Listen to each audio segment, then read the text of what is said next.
మన ప్రభు అయిన యేసు క్రీస్తు నామంలో కూడి వచ్చిన ప్రతి ఒక్కరికి వందనాలు తెలుపుకుంటూ దేవుని యొక్క పరిశుద్ధ గ్రంథంలో నుంచి ఆదికాండం 27వ అధ్యాయము 18వ వచనం మనం చదువుకుందామండి.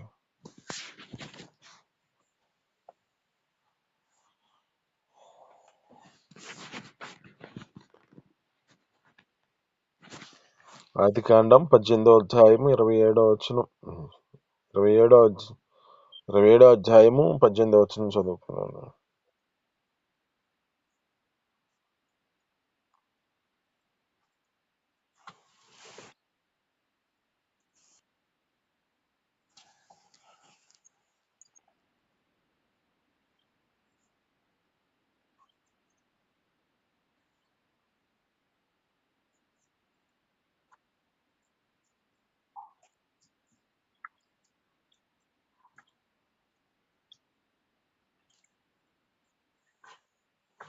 ఆమేన్, హల్లెలూయా. ఇక్కడ ఉన్న మాటలను మనం చాలా జాగ్రత్తగా గమనించుకుందాం. ఇది మనం మనతో మాట్లాడుతున్న మాటలో ఆంతర్యం ఏమిటో మనం గమనిద్దాం.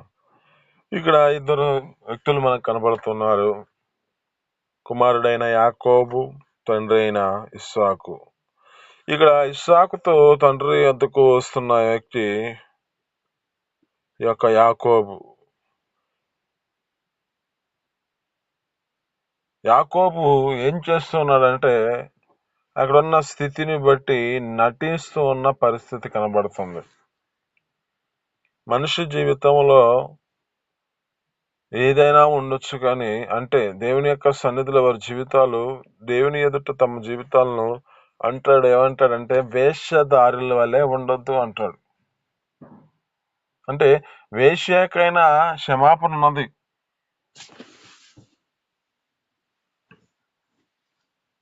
కానీ వేశ్యదారికి క్షమాపణ లేదంట. ఇక్కడ అంటాడు ఒక మాట మనకు జ్ఞాపకం చేసుకుంటే, ఏపు గ్రంథంలో అంటాడు, ఏమంటాడంటే ఆ యొక్క ఆదాము చేసినట్లు నేను పాపమును చేసి నా దేవుని ఎదుట దాన్ని నేను కప్పుకొని సమాజానికి నేను దడిచి నా రొమ్ములో పాపం ఉంచుకొని నా దేవుని దృష్టికి నేను వేషధారి నగుదును అంటాడు. దీనికి కారణం ఏమిటి? దీనికి నా యొక్క స్థితి ఎలాంటిది అంటే, ఇక్కడ వేషధారిగా మార్చబడిన పరిస్థితి కనబడుతుంది. ఆదాము తన జీవితంలో దోషాన్ని కప్పుకొని తను దేవుని ఎదుట మంచిగానే కనపడాలనుకుంటున్నాడు. నటన కలిగిన జీవితం కలిగిన స్థితి. ఇదే మనతో మాట్లాడుతున్న మాటల్లో చాలా జాగ్రత్తగా గమనిద్దాం. ఏవే విషయాల్లో ఎలా నటిస్తున్నారో మనం జాగ్రత్తగా గమనించుకుందాం. ఇక్కడ ఈ యొక్క వ్యక్తి ఏం చేయబడుతున్నాడంటే, తన యొక్క తండ్రి ఎదుటికి వచ్చిన వాడు ఏమనుకుంటున్నాడంటే పెద్ద కుమారునిగా తనను ఆ యొక్క ఒప్పింప చేయడానికి, ఆ యొక్క పెద్ద కుమారుడిగా తన జీవితంలో నడిపించబడినట్లుగా నటన చేస్తూ ఉన్నాడు. ఏం చేస్తున్నాడు అంటే, ఆయన వేటాడి మోసమును తీసుకురమ్మని పెద్ద కుమారుడికి చెప్తే ఆ పెద్ద కుమారుడు వెళ్ళిన వాడుగా ఉన్నాడు. అయితే ఇక్కడ ఈ మాటను విన్న తన యొక్క తల్లి అయిన ఈ యొక్క యాకోబు యొక్క తల్లి అయిన ఈమె ఆ యొక్క యాకోబుకి తెలియజేసింది, ఇట్లా సంగతి ఆ అన్నగారికి ఈ విధముగా చెప్పాడు, నేను అన్నాను అని చెప్పి ఆ యొక్క వ్యక్తిని పంపిస్తుంది. ఇక్కడ అయితే ఇతడు యాకోబు ఏశావు వలె నటించు ఉన్నాడు ఒప్పింపజేయడానికి. మనిషి జీవితంలో ఏ పరిస్థితిలో ఒక్కొక్క దినామన ఎవరి యొక్క స్థితిని బట్టి ఎలా నటన కలుగుతూ ఉన్న పరిస్థితి కనబడుతూ ఉంటాయి. ఇదేనా మనం మనతో మాట్లాడుతున్న మాటలు బట్టి మనిషి వేరేక మనిషిలాగా నడిపించబడాలని, మనిషిని ఒప్పింప చేయాలని ఆశపడుతూ తమ యొక్క జీవితాలు నడిపించబడుతూ ఉంటారు. అందుకే పరిమాణము మనిషి జీవితంలో ఏ పరిస్థితికి వెళ్తుంది అంటే తండ్రిని విడిచిపెట్టిన పరిస్థితి కనబడుతుంది. తల్లిదండ్రులను విడిచిపెట్టి అరణ్యమునకు ఆ యొక్క వ్యక్తి పరిగెత్తుతున్న పరిస్థితి కనబడుతుంది. అంటే ఒంటరి జీవితాన్ని కలిగిన పరిస్థితి కనబడుతుంది. రెండవదిగా మనం జ్ఞాపకం తీసుకుందాం. రెండవదిగా ఏమిటంటే రెండవది ఏ స్థితిలో నడిపించబడుతున్న స్థితి కనబడుతుందంటే ఇక్కడ ఒక వ్యక్తి వేశ్య అయిన ఈ యొక్క వ్యక్తి జ్ఞాపకం చేసుకుంటే ఒకటి ఈ యొక్క దెలీలా అనే వ్యక్తి ఏం చేస్తుందంటే నటన జీవితాన్ని కలిగిన వ్యక్తిగా కనబడుతుంది. సంసోన్ని ఏ విధము చేతనను ఆ సంసోన్ని హతమార్చడానికై, ఆ సంసోన్ని ఏ విధము చేతనను మరణించడానికి, ఆ యొక్క వ్యక్తిని చంపడానికై ప్లాన్ వేసిన వ్యక్తిగా కనబడుతుంది. అంటే ఈమె మంచిగా తనను ప్రేమిస్తున్నట్లుగా తనను లాలన చేస్తుంది. ఆ లాలనలో తన జీవితంలో జ్ఞాపకం చేసుకుంటే ఇతనిని ఫిలిష్తీయులకు అప్పగించడానికి ఆ యొక్క స్థితి కలిగి ఉన్నది. ఒకటి మనిషి జీవితంలో ఒప్పింప చేయడానికి వేరొక మనిషి వలె తమ జీవితాలు నడిపించబడాలని ఆలోచన చేత వేశ్య జీవితం కలిగిన వారిగా అంటే వేషధారిగా మార్చబడుతూ ఉన్నారు. రెండు, ఈ యొక్క స్థితిని జ్ఞాపకం చేసుకుంటే శత్రువు చేతికి అప్పగించడానికై వేస్తున్న పన్నాగాలుగా కనపడుతూ ఉంటాయి. ఇక్కడ ఈ శత్రువు చేతికి అప్పగించబడిన పరిస్థితి ఏమి పరిస్థితులు కలిగిందంటే ప్రేమగా తనను లాలన చేస్తున్న స్థితి కనబడుతుంది. ఒకటి, యాకోబు ఏమో మోసగాడై తన జీవితంలో తండ్రిని విడిచిపెట్టి తల్లిదండ్రులను విడిచిపెట్టి ఒంటరి జీవితాన్ని కలిగిన పరిస్థితి కనబడింది.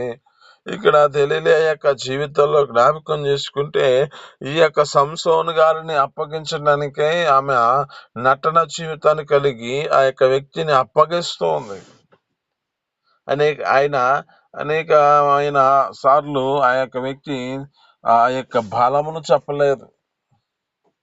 అయితే ఆయనను లాలన చేసి ఈసారి చెప్పకపోతే ఏదో పరిస్థితి అని కలిగిస్తానని చెప్పి ఆ యొక్క వ్యక్తి ప్రేమించినదిగా కనపడుతూ ఉంది. అయితే ఈ ప్రేమను మునిగిపోయిన ఈ యొక్క సంసోను ఏం చేశాడంటే నా బలము దీనిలో ఉన్నది అని ఎప్పుడైతే చెప్పాడో ఆమె అతనికి అన్ని ఈ యొక్క వ్యక్తి కట్టి పరిస్థితిని బట్టి అతనికి శారం చేయించేసింది, కత్తిరించేసింది. ఎప్పుడైతే అతను కత్తిరించేసిందో తనకున్న బలము కోల్పోయాడు, తనకున్న ఆ యొక్క శక్తిని కోల్పోయాడు, తనకున్న ఆత్మను కోల్పోయాడు. అక్కడ ఏమంటాడంటే యెహోవా ఎడబాసినని ఆయనకు తెలియలేదంట. యెహోవా ఎడబాసినని, యెహోవా ఇడిచిపెట్టేశాడని తెలియలేకుండా పరిస్థితి కలిపింది. ఇది నీతో మాట్లాడుతున్న మాటలు బట్టి దేవుని యొక్క మందిరానికి నీవు వచ్చావు, దేవుని యొక్క సన్నిధికి నీవు వచ్చావు. దేవుని యొక్క సన్నిధిలో నీ జీవితాన్ని బట్టి ఏ విధమైన స్థితిలో నడిపించబడుతున్నావో గుర్తు చేసుకో. ఒకటి, మోసపరిచే స్థితిలో అంటే తండ్రి అయిన ఇస్సాకు ఎదుట తండ్రి అయిన ఇస్సాకు ఏ విధమైన స్థితిలో యాకోబు ఏ విధంగా మోసపరిస్తే ఆ పరిస్థితులను బట్టి ఆ విధమైన స్థితిలో నడిపించబడ్డాడు. రెండు, ఏ విధమైన జీవితంలో సంసోను యొక్క జీవితంలో మోసపరచబడి తన జీవితంలో శత్రువు చేతికి అప్పగించబడిన పరిస్థితి కనబడుతుంది కదా, ఆ విధమైన స్థితిలో నువ్వు ఉండకూడదు.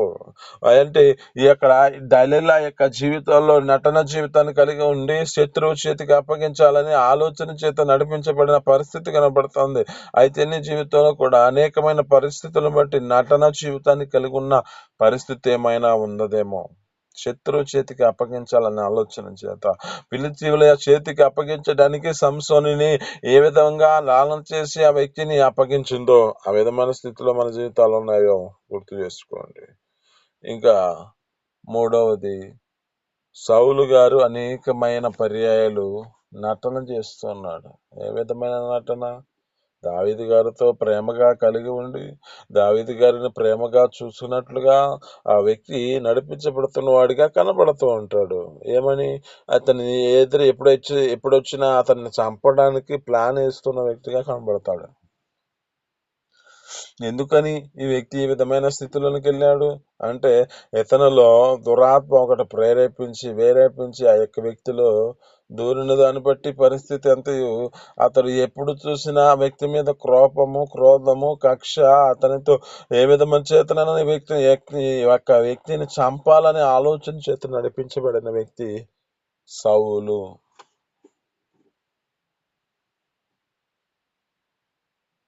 ఇక్కడ సౌలు యొక్క జీవితంలో జ్ఞాపకం చేసుకుంటే, ఈ దురాత్మ ఎప్పుడైతే వస్తుందో అప్పుడు దావీదు వచ్చి వీణలు వాయించి అతనుకున్న దురాత్మ తొలగించేవాడిగా కనబడతాడు. కానీ ఈ యొక్క వ్యక్తి నటన జీవితాన్ని కలిగిన వ్యక్తిగా కనబడతాడు సౌలు. ఈ సౌలు తమ జీవితాల్లో ఏ విధమైన స్థితిలో నడిపించబడ్డాడు? ఈ సౌలు యొక్క జీవితం ఏమిటి అంటే, ఇక్కడ నటన జీవితాన్ని కలిగిన వాడిగా, అంటే మనిషి ఏ విధమైన చేతన ప్రేమించేవాడిగా కనపడుతూ ఉంటాడు, కానీ అతనిలో ప్రేమ లేదు. అతను ప్రేమించే గుణం లేదు. అతను తన జీవితంలో క్షేమకరముగా ఆ వ్యక్తికి ఉపకారం చేసే వ్యక్తిగా కనబడట్లా. అపాయం తీసుకొచ్చేవాడిగా, అపకారిగా ఉంటున్నాడు. అతనికి మంచి చేసేవాడిగా ఉండట్లా. అతనికి మేలు చేసే విధంగా నడిపించబడట్లా. కానీ ఎప్పుడు దొరుకుతాడా అని ఆలోచన చేత నడిపించబడిన వ్యక్తిగా కనబడుతున్నాడు ఈ యొక్క సౌలు. నాలుగవదిగా మనం జ్ఞాపకం చేసుకుంటే, ఒకటి మన జీవితాలలో తండ్రి అయిన ఎదుట ఆ యొక్క ఇస్సాకు ఎదుట యాశావు వలె ఒప్పింపజేయడానికై యాకోబు నటిస్తున్నాడు.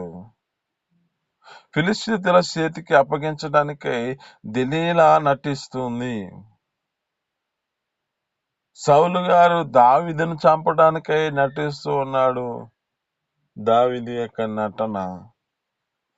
దినం నీతో మాట్లాడుతున్న మాటలను బట్టి ఈ యొక్క యోబు గ్రంథంలో ఉన్న మాట మనం చాలా జాగ్రత్తగా గమనిద్దాం. నేను నా రొమ్ములో పాపము ఉంచుకొని నేలనా, నేను మహాసమాజానికి నేను భయపడి జడిసి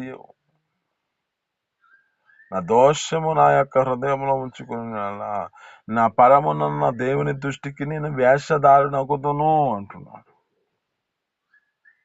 మన జీవితాల్లో వేశ్యాకరమైన స్థితి, ఆ యొక్క వేషధారకరమైన పరిస్థితి ఉండకూడదు. ఇప్పుడు ఒకలాగా భక్తిగా మనము చేయకుండా, మనం ఎప్పుడైనా దేవుని ఎదుట మన జీవితాలలో ఎప్పుడు చూసినా మన జీవితాల్లో నటన అనే భక్తి ఉండకుండా దేవుని యందు భయభక్తులు కలిగి నడిపించబడిన వారిగా మనం మార్చబడాలి. ఇక్కడ ఈ 4వ అనుభవంలో ఏమున్నది అంటే, ఇక్కడ ఒక వ్యక్తి ఏం చేస్తున్నాడంటే, తనకు కలిగిన కోరిక చెప్పున, తనకు కలిగిన ఆలోచన చెప్పున, తనకున్న కోరికను నెరవేర్చుకోవాలని ఈ వ్యక్తి పన్నాగం పడుతూ ఉన్నాడు. ఈ యొక్క వ్యక్తి ఎవరో కాదు, దావీదు గారి యొక్క కుమారుడు అమ్నోను. ఇతడు ఎవరి కోసం వ్యక్తి ఏం చేస్తున్నాడంటే, తాను రోగిగా ఉన్నట్లుగా నటిస్తున్నాడు. ఇది ఎందుకు అంటే, తన యొక్క దావీదు గారి యొక్క కుమార్తె అయిన తామారుతో స్నేహించడానికి, తామారుతో తన జీవితంలో పాపము చేయడానికై తన కుమారుడైన అమ్నోను ఆ విధమైన స్థితిలోకి ఆలోచిస్తూ రోగిగా నటిస్తున్నాడు. రోగకరమైన పరిస్థితుల్లోనికి వచ్చానని చెప్పి ఆ యొక్క వ్యక్తి నటిస్తూ పలానా ప్రాంతానికి, అయ్యా సహోదరుని పంపించాయా నా దగ్గరికి, ఆమె నా దగ్గరకు వచ్చి ఆ యొక్క భోజనాన్ని సిద్ధపరిచింది అని చెప్పుకుంటూ నటిస్తున్న వ్యక్తిగా కనపడతాడు ఇక్కడ అమ్నోను. ఒకటి ఆశీర్వాదం కోసం ఆలోచన చేత నడిపించబడుతున్న వ్యక్తిగా కనపడుతున్నాడు. 2, తమ జీవితాల్లో శత్రు చేతికి అప్పగించడానికై నటన భక్తి కనబడుతుంది. నటన జీవితం, నటనగా కలిగిన ఆ ప్రేమ కనబడుతుంది. 3, అప్పగించిన యొక్క చంపడానికి ఆలోచన కలిగిన వ్యక్తిగా కనబడుతూ ఉన్నాడు సౌలు గారు.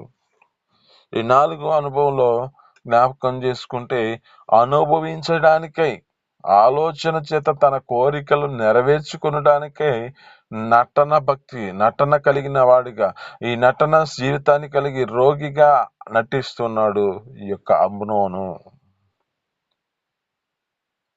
ఐదవదిగా జ్ఞాపకం చేసుకుంటే, ఐదవదిగా ఏమిటంటే యూదా ఇస్కరయేతు. ఇతడు ప్రభు అయిన యేసుక్రీస్తు ఎదుట నటిస్తున్నాడు. ఎందుకు? ఇతడు తన జీవితంలో జ్ఞాపకం చేసుకుంటే ధనము కొరకై ఆశ కలిగిన వాడిగా ఉన్నాడు.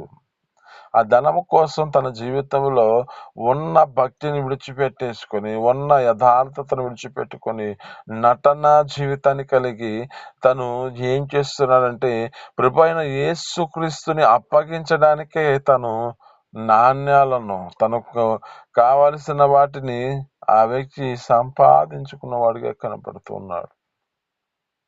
అంటే ప్రభు అయిన యేసుక్రీస్తుని అప్పగించిన వాడిగా, ప్రభు అయిన యేసుక్రీస్తుని ఎదుట తన జీవితంలో భక్తి కలిగిన వాడిగా నటిస్తున్నాడు. కానీ ప్రభు అయిన యేసుక్రీస్తుని అప్పగించేవాడిగా కనపడుతూ ఉంటాడు యూదా ఇస్కరయేతు. అయితే ఇక్కడ ఉన్న ఆ స్థితులను బట్టి మనం చాలా జాగ్రత్తగా గమనిద్దాం.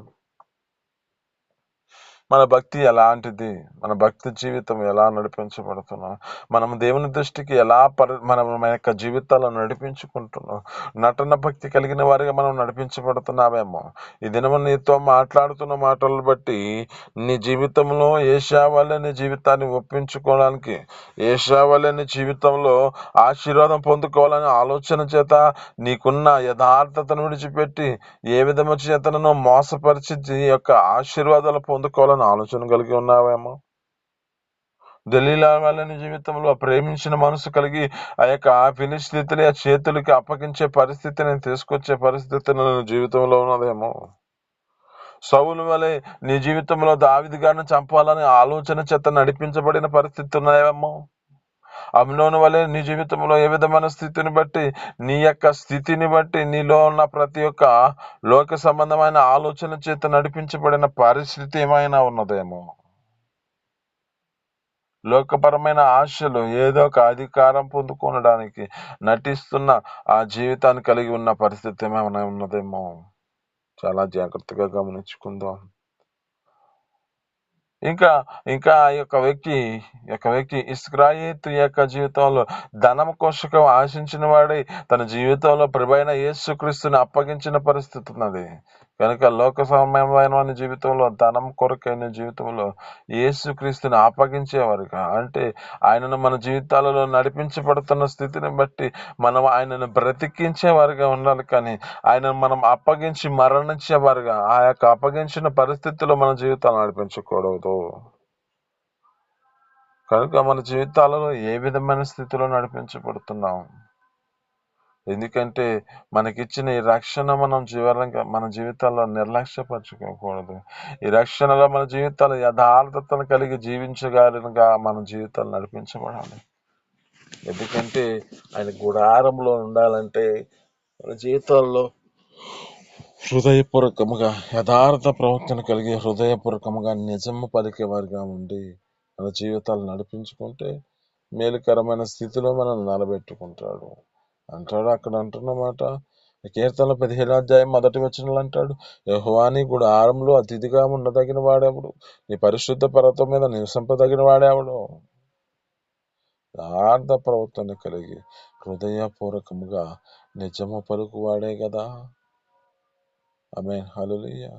మన జీవితాల్లో ఈ విధమైన స్థితిలో కలిగి మనం ఆ భక్తిని కలిగి మన జీవితాలను వెంబడిస్తూ ఆయన దేవుని యొక్క సన్నిధిలో ఆయనను వెంబడిస్తూ మన జీవితాలను నడిపించుకుందాం. యథార్థ ప్రవక్తను కలిగి హృదయపూర్వకంగా నిజం పలుకుతూ దేవుని ఎదుట ఆ అతిథిగా మన జీవితాలు ఆ పరిశుద్ధమైన పర్వతం మీద నివసింపజడానికి మన జీవితాలను అప్పగించుకుందాం. ఈ మాట మీ వినికుడిలో దీవించి ఫలించును గాక. ఆమేన్. చిన్ని ప్రార్థన. పరిశుద్ధుడా, జీవాధిపతి, ఆశ్చర్యకరుడ మహోన్నతురానికి స్తోత్రాలు. మీ అపారమైన ప్రేమ చేత అయ్యా నా తండ్రి యొక్క దినమున మాతో మాట్లాడిన మాటలు బట్టి ప్రత్యేకమైన మాటలు మాకు జ్ఞాపకం చేసుకోండి నా తండ్రి. అయ్యా ఈ దినమున నా తండ్రి అనేకమైన ప్రాంతాల్లో శుద్ధీకరిస్తూ ఉంటారు. ఈ శుద్ధీకరణ కొడుకులో ఎవరు వారి జీవితాలలో ఎలాంటి వేషకరమైన పరిస్థితులు ఉండకూడదు.